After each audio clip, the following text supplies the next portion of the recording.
ಒಲ್ಲದ ಮನಸ್ಸಿನಿಂದಲೇ ಸಭಾಪತಿ ಸ್ಥಾನಕ್ಕೆ ಬಸವರಾಜ ಹೊರಟ್ಟಿಯವರು ರಾಜೀನಾಮೆಯನ್ನು ಕೊಟ್ಟಿದ್ದಾರೆ ವೀಕ್ಷಕರೇ. ವಿಧಾನ ಪರಿಷತ್ ಸಭಾಪತಿ ಸ್ಥಾನಕ್ಕೆ ಅವರು ರಿಸೈನ್ ಮಾಡಿದ್ದಾರೆ.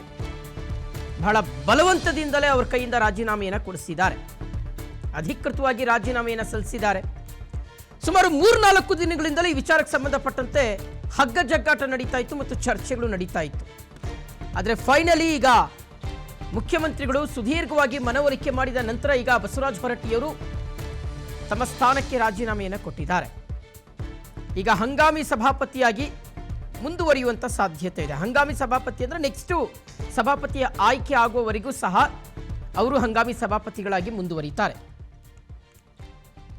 ಬಸವರಾಜ ಹೊರಟ್ಟಿಯವರು ಸಿಕ್ಕಾಪಟ್ಟೆ ಬೇಸರ ಮಾಡ್ಕೊಂಡಿದ್ದಾರೆ ವಿಚಾರಕ್ಕೆ ಸಂಬಂಧಪಟ್ಟಂತೆ. ಯಾಕಂದ್ರೆ ನೋಡಿ, ಸಿದ್ದರಾಮಯ್ಯನವರ ಅವಧಿಯಲ್ಲೇ ಬಸವರಾಜ ಹೊರಟ್ಟಿಯವರನ್ನ ಪದಚ್ಯುತಗೊಳಿಸಬಹುದಾಗಿತ್ತು. ಆದರೆ ಸಿದ್ದರಾಮಯ್ಯನವರು ಆ ಒಂದು ಕಾರ್ಯಕ್ಕೆ ಮುಂದಾಗಲಿಲ್ಲ. ಬದಲಾಗಿ ಅವರನ್ನು ಕಂಟಿನ್ಯೂ ಮಾಡಿದರು.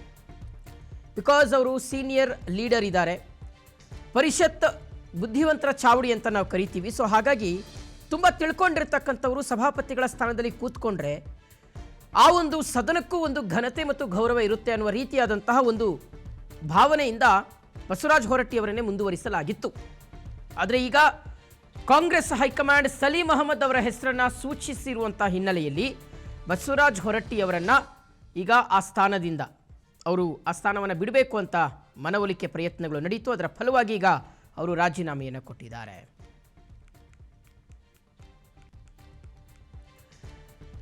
ಸೊ ರಾಜೀನಾಮೆಯ ಬಳಿಕ ಬಸವರಾಜ ಹೊರಟ್ಟಿಯವರು ಮೊದಲ ಪ್ರತಿಕ್ರಿಯೆಯನ್ನು ಕೊಟ್ಟಿದ್ದಾರೆ ವೀಕ್ಷಕರೇ. ತುಂಬಾ ಕುತೂಹಲಕ್ಕೆ ಕಾರಣ ಆಗಿತ್ತು ಬಸವರಾಜ ಹೊರಟ್ಟಿಯವರು ಏನು ಹೇಳ್ಬೋದು ರಾಜೀನಾಮೆಯನ್ನು ಕೊಟ್ಟ ಬಳಿಕ ಅಂತ.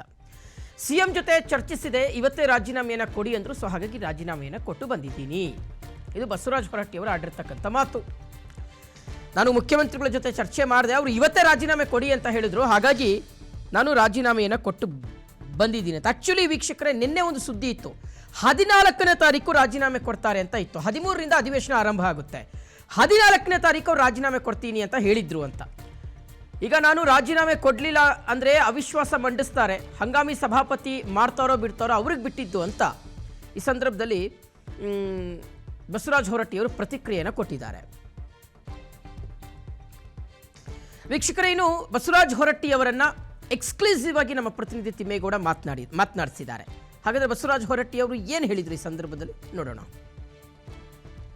ಇದೀಗ ನಮ್ಮ ಜೊತೆ ಮಾತನಾಡೋದಕ್ಕೆ ಬಸವರಾಜ ಹೊರಟ್ಟಿಯವರು ಇದ್ದಾರೆ. ಮಾತನಾಡಿಸಿ ಸರ್, ಇವತ್ತು ರಾಜೀನಾಮೆ ಕೊಟ್ರಿ ಸರ್ ತಮ್ಮ ಸಭಾಪತಿ ಹುದ್ದೆಗೆ. ಆ ಕ್ಷಣಗಳು ತಮ್ಗೆ ಏನು ಅನ್ನಿಸ್ತು ಸರ್, ಕೊನೆಯ ಕ್ಷಣಗಳು?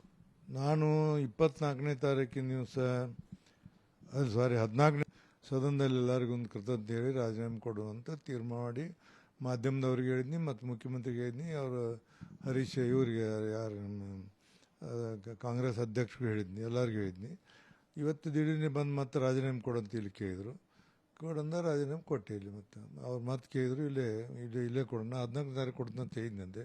ಇಲ್ಲ ಈಗ ಕೊಡ್ರಿ ಅಂತ ಕೊಟ್ಟೆ. ಮತ್ತೆ ಸ್ಪೀಕರು ಮತ್ತೆ ಸಭಾಪತಿ ಹುದ್ದೆಗಳು ಪಕ್ಷೇತರವಾಗಿರ್ಬೇಕು, ಪಕ್ಷಾತೀತವಾಗಿರ್ಬೇಕು ಅಂತ ವಾಡಿಕೆ ನಡ್ಕೊಂಡ್ ಬಂದಿದೆ ಸಂಪ್ರದಾಯ. ಆದರೆ ತಮ್ಮ ರಾಜೀನಾಮೆಯನ್ನ ಬಲವಂತ ಪಡ್ಕೊಂಡ್ರು ಅನ್ನುವಂಥ ನಿಟ್ಟಲ್ಲಿ ಚರ್ಚೆ ಆಗ್ತಾ ಇದೆ. ಅದು ಏನು ಮಾಡೋಕ್ಕಾಗಲ್ಲ. ಅದು ನಾ ಏನು ಮಾಡೋದಂದ್ರೆ, ಯಾವಾಗಾದರೂ ಸಭಾಪತಿಗಳನ್ನ ಸ್ಪೀಕರ್ನ ರಾಜೀನಾಮೆ ಕೇಳುವಂಥ ಅಧಿಕಾರ ಯಾರಿಗೆ ಹೌಸ್ ಬಿಟ್ಟರೆ ಹೌಸ್ನಾಗ ಕೇಳಬೇಕು. ಬಟ್ ಏನು ಮಾಡೋದು, ಈಗಿನ ಕಾಲ ರಾಜಕೀಯ ಹಂಗೈತಿ. ಅವ್ರು ಕೇಳಬಾರ್ದು ಅಂತ ನಂದು ವೈಯಕ್ತಿಕ ಅಭಿಪ್ರಾಯ. ಕೇಳಿದರು, ಹಿಂದೆ 2 ಸರಿ ಫೋನ್ ಮಾಡಿದ್ರು ರಾಜೀನಾಮೆ ಕೊಡುತ್ತೆ. ಇವತ್ತು ಬಂದು ಕೇಳಿದರು, ಅನಿವಾರ್ಯ. ನಾ ಏನು ಮಾತಾಡಲಿಲ್ಲ, ರಾಜೀನಾಮೆ ಕೊಟ್ಟೆ.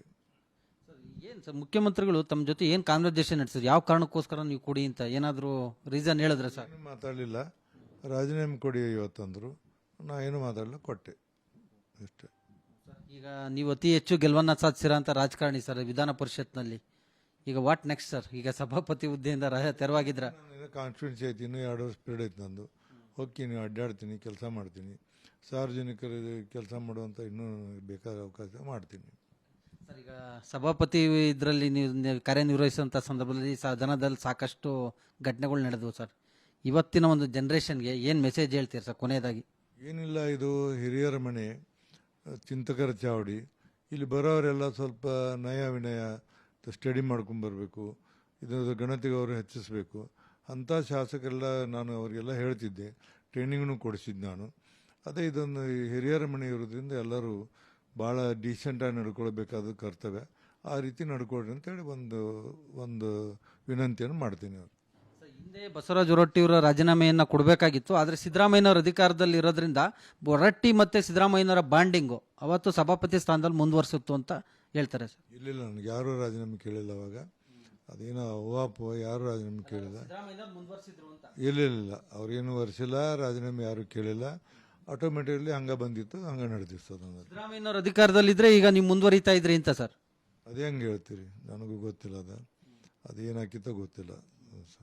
ಸಿದ್ದರಾಮಯ್ಯನವ್ರ ಜೊತೆ ಏನಾದರೂ ಮಾತನಾಡಿ ಸರ್, ರಾಜೀನಾಮೆ ಕೊಡೋದಕ್ಕೂ ಮುಂಚಿತವಾಗಿ ಭೇಟಿ ಆಗಿದ್ರ ಸರ್?